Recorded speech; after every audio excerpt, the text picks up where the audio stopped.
Welcome back. New polling shows a very tight race between Vice President Kamala Harris and former President Donald Trump.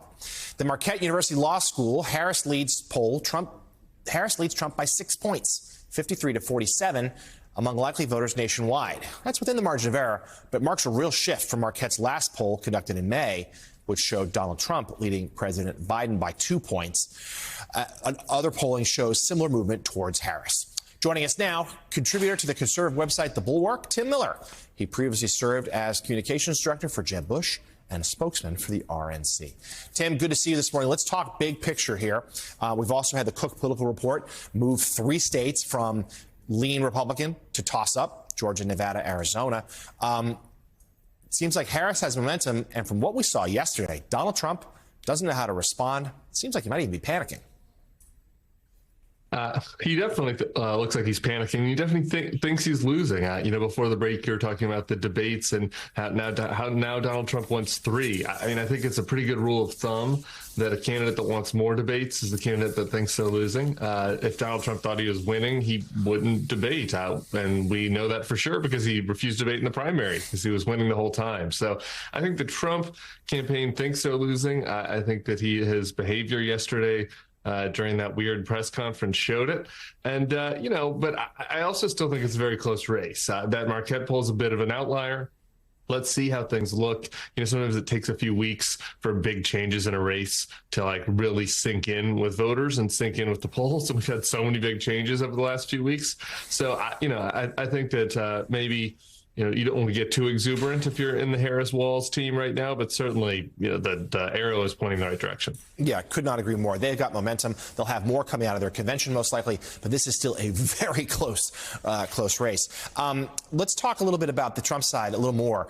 They seem to be scrambling for attack lines here, and to me, and most Republicans I've spoken to said they haven't found anything that seems effective.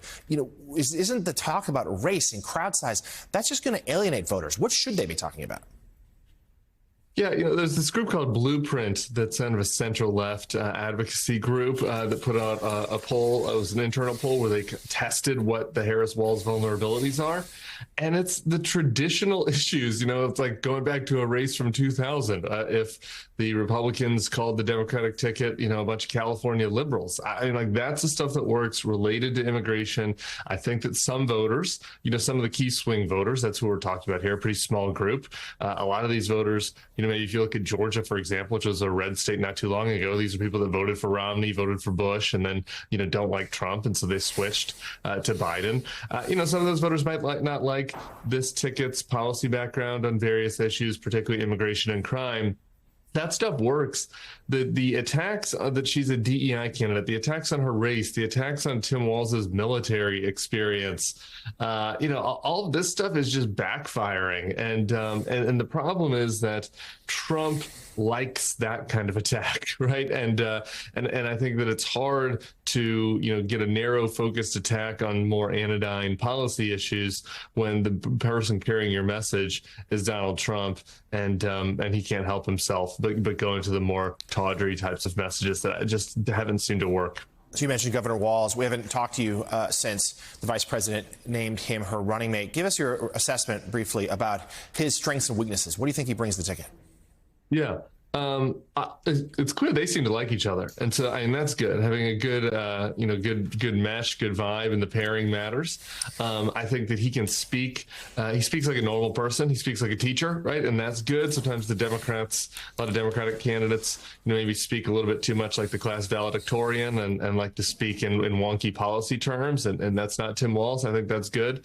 I think the main weakness is political and not policy. So this is not a judgment on any of his particular policies in Minnesota, but he had a extremely progressive policy agenda, successful policy agenda. That's why he was picked.